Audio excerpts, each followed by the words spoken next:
这绝对是我看过最瘆人的驱魔电影，恐怖程度碾压温载人的招魂宇宙。它就是2022年最后一部驱魔神作，根据梵蒂冈真实案件改编而成。友情提示：本片全程高能不断，请艾特你的好友一起观看。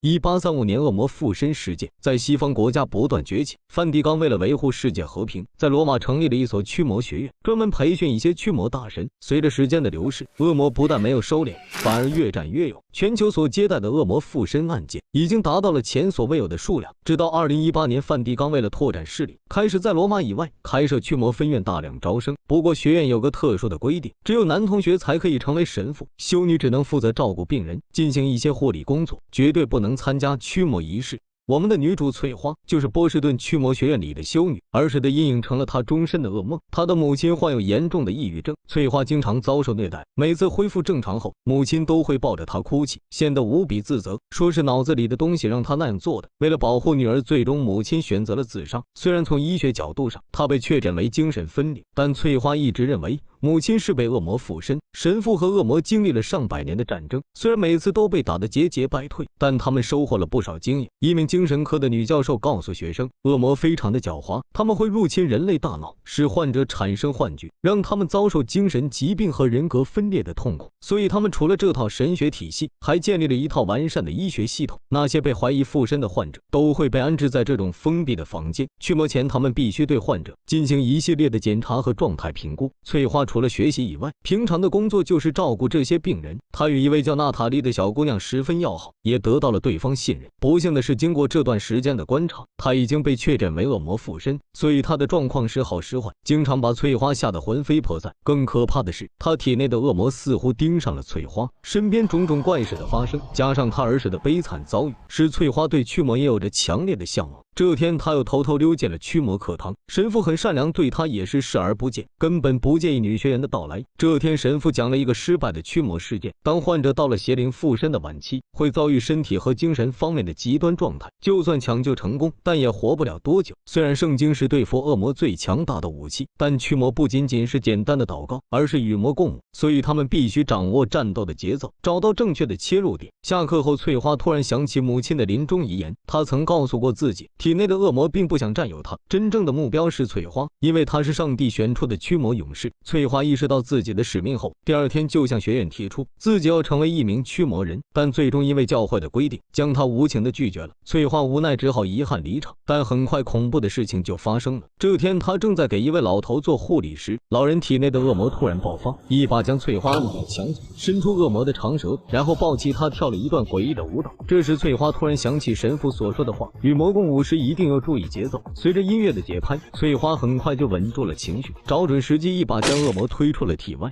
这神奇的一幕全被监控拍了下来。神父看到后，发现翠花具有特殊的体质和驱魔天赋，于是向院长提出让翠花成为他的驱魔学员。虽然这样会违反学院的规定，但他认为这样做只是为了让她学会如何保护自己。第二天，翠花大摇大摆地走进了课堂，成为学院里有史以来第一位女性驱魔人。随后，神父将他们带到驱魔观察室，进行一场实战训练。当翠花看到驱魔对象后，彻底震惊，那正是自己照顾的女孩小娜。两名实习神父走进房间后，开始对女孩进行驱魔。此时恶魔的力量已经超出了他们的想象，女孩脸部完全扭曲变形，大壮和二毛急忙念起咒语，没想到恶魔直接堵上了耳朵。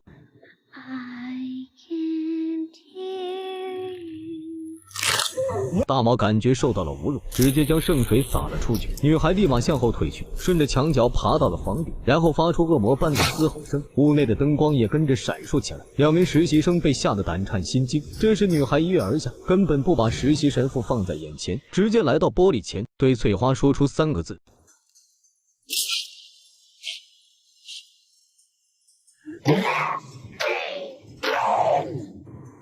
神父一看恶魔有些嚣张，直接走进了房间。毕竟他每次对抗恶魔时都毫发未损，根本不把女孩放在眼里。没想到这次恶魔居然玩起了偷戏，一把将神父拉倒在地，然后以诡异的姿势站了起来。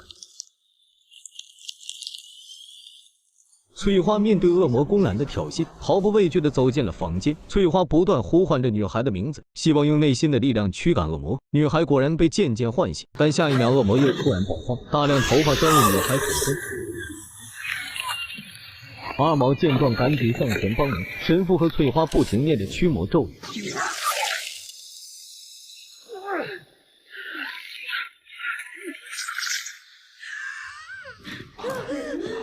最终几人合力镇住了恶魔，女孩也恢复了正常。晚上翠花过来看望女孩，问她是否记得当时的情况。女孩蜷缩在床上，显得非常疲惫，没说几句就睡了过去。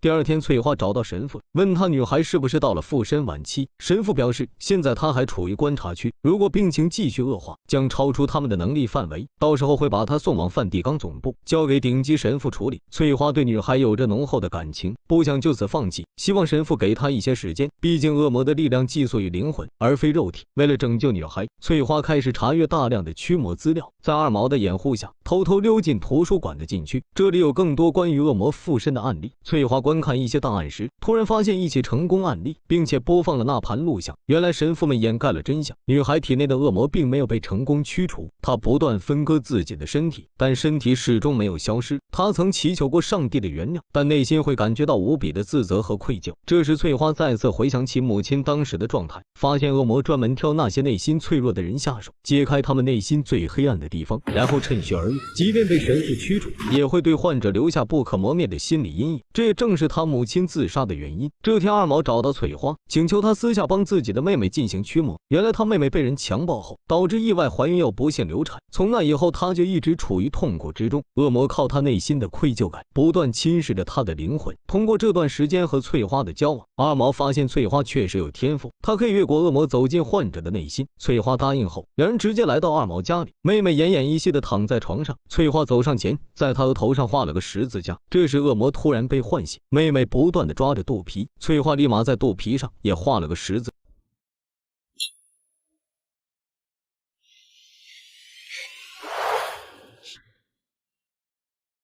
下一秒肚子突然变红，还能看见清晰的手掌印。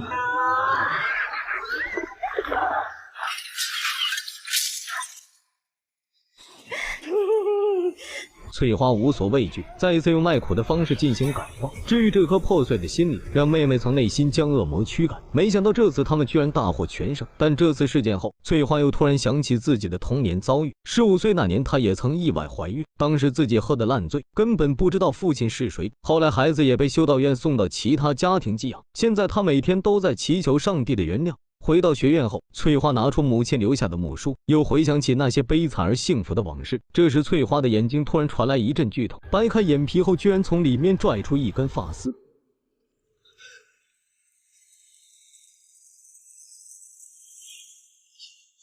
翠花知道这并不是梦，暴露弱点，恶魔就会趁虚而入。这时神父敲响了房门，原来昨晚驱魔成功后，二毛的妹妹居然选择了自杀。神父和主教对此非常愤怒，认为翠花中了恶魔的圈套，因此也失去了教会对她的信任，只好将她开除，送回之前的修道院。可平静的生活才刚刚开始，二毛就突然找上门来说，女孩被送去梵蒂冈的途中，恶魔突然爆发，杀死了车上所有的人员，连十字架都被吓得火冒三丈。随后女孩又被送回了驱魔学院，现在被关押在古老的地下室内。临走前，女孩交给她一个项链，让二毛务必交给翠花。翠花接过项链后，又唤醒了那件不堪回首的往事。这条项链正是她送给女儿最后的礼物。原来这个女孩就是她的亲生女儿。这时翠花终于明白，当时恶魔附在母亲身上，就是为了得到她。母亲死后又想通过女儿得到自己，现在这条项链就是恶魔发出的邀请函。翠花知道这是恶魔的圈套，但为了拯救女儿，她必须放手一搏。在二毛的帮助下，两人顺利来到地下室。恶魔见到翠花后，立马兴奋起来，干掉所有守卫后，开始攻破翠花内心最脆弱的地方，质问她当时为什么要抛弃自己，为了救你，母亲还选择了自杀。其实翠花非常清楚，恶魔讲这些话就想揭开她的伤疤，让她内心产生一些愧疚感，完成自己的附身计划。翠花为了拯救女儿，不想和她墨迹，直接对她敞开心扉。恶魔也毫不客气地钻进了翠花体内。当时母亲为了保护她选择了牺牲，现在她也打算用同样的方式保护自己的女儿。翠花被恶魔附身后彻底觉醒，以诡异的姿态飘在半空，稍微呼吸一下都能将人直接震昏。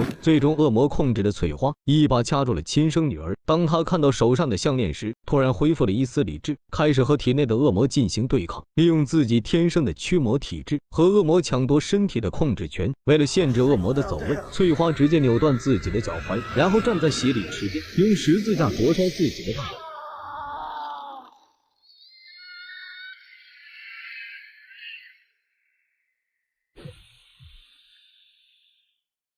经过圣水的洗礼后，翠花体内的恶灵也被成功驱除，她也凭借主角光环的力量活了下来。电影最后，女孩原谅了翠花当年的抛弃，继母带她办理完出院手续，又回归了幸福的家庭。同时，翠花也得到了学院的赞赏，并且决定送她去梵蒂冈进行深造，成为历史上第一位女性驱魔师。对于她来说，这绝对是莫大的荣耀。走出教堂后，翠花感觉身边到处都是恶魔。这时，出租车突然停了下来，一个老女人在远处死死地盯着自己。